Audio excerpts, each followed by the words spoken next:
بسم الله الرحمن الرحيم الحمد لأهله والصلاة على أهلها أما بعد. د دې ورور د سوال په جواب کې به ووایم چې محمد بن عبد الوهاب نجدي په 1111 سنه کې پیدا شوی او په 1206 سنه کې وفات شوی. دی په حجاز کې په نجد کې پیدا شوی دی. نو د امت لوی علماو د په باره کې بحثونه کړي دي او د یو ډیر متشدد انسان بللی دی.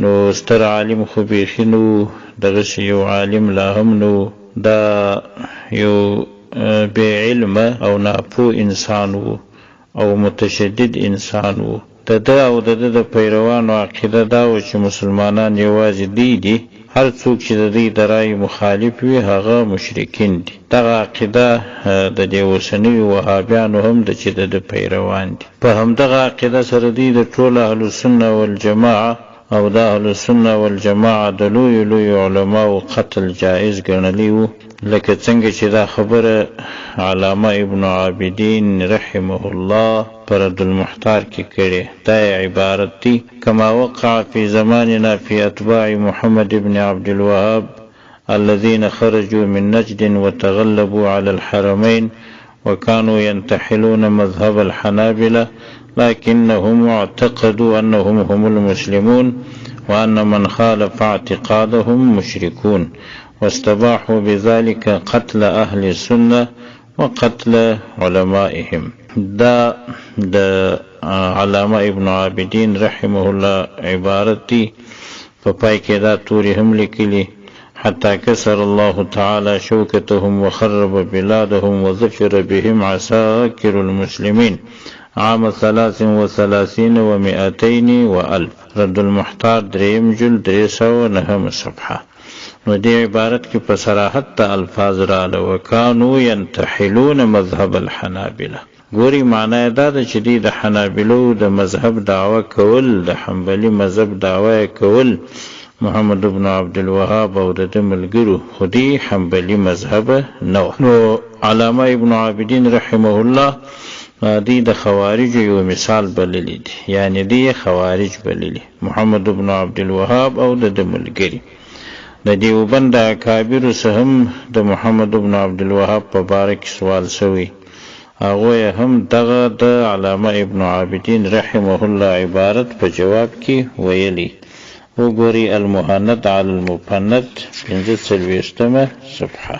او همدا شان علامه احمد بن محمد الصاوي المصري المالكي رحمه الله هم محمد ابن عبد الوهاب او د پیروان خوارج بللی دي. وګوري حاشیه الصاوي على تفسير الجلالين سورة فاطر د 8 نمبر آیت تفسیر 3 جلد 309 صفحه. مولانا الشيخ محمد المحدث التهانوي رحمه الله أغهم فالتقريرات الرائعة على النساء كداش فرمائيلي. ثم ليعلم أن الذين يدينون دين ابن عبد الوهاب النجدي ويسلكون مسالكه في الأصول والفروع ويدعون في بلادنا باسم الوهابيين وغير المقلدين ويزعمون أن تقليد أحد الأئمة الأربعة رضوان الله عليهم شرك وأن من خالفهم هم المشركون ويستبيحون قتلنا أهل السنة وسبي نسائنا وغير ذلك من العقائد الشنيعة التي وصلت إلينا منهم بواسطة الثقات وسمعناها بعضا منهم أيضا هم فرقة من الخوارج. سنن النسائی اول جلد 308 صفحات وهم حاشیه. لوی محدث د خپل عصر امام علامه مولانا محمد انور شاه کشمیری رحمه الله د محمد ابن عبد الوهاب نجدي په باره کې راشي ویلي دي: اما محمد ابن عبد الوهاب النجدي فانه كان رجلا بليدا قليل العلم فكان يتسارع الى الحكم بالكفر. فيض الباري على صحيح البخاري اول جلد يوصل يوم صفحه. نو دغه د لوی علماء او اقوال دي. د کشمیری صاحب د خبري خلاصه خدا د چې دا سړی یو بلید ناپوه سړی او قلیل العلم علم لږو په کفر سره حکم کولو ته تلوار کاوه. نو دا د لوی علماو فیصله ده پر محمد ابن عبد الوهاب نجدي او د پر ملګرو چې د خوارجو سدي. د خوارجو په باره کې خو حضرت عبد الله ابن عمر فیصله کړي، بخاری شریف کې راغلي. وكان ابن عمر يراهم شرار خلق الله وقال إنهم انطلقوا إلى آيات نزلت في الكفار فجعلوها على المؤمنين. صحيح البخاري دوهم جلد يوزر تلروشتم صفحه. حضرت عبدالله ابن عمر دا خوارج دا الله تعالی په مخلوق کې ډیر بد خلق بلل او دا ویل چې دی هغو آیاتو ته متوجه شوي چې هغه د کفارو په باره کې راغلي، دی پر مسلمانانو ور اړولي.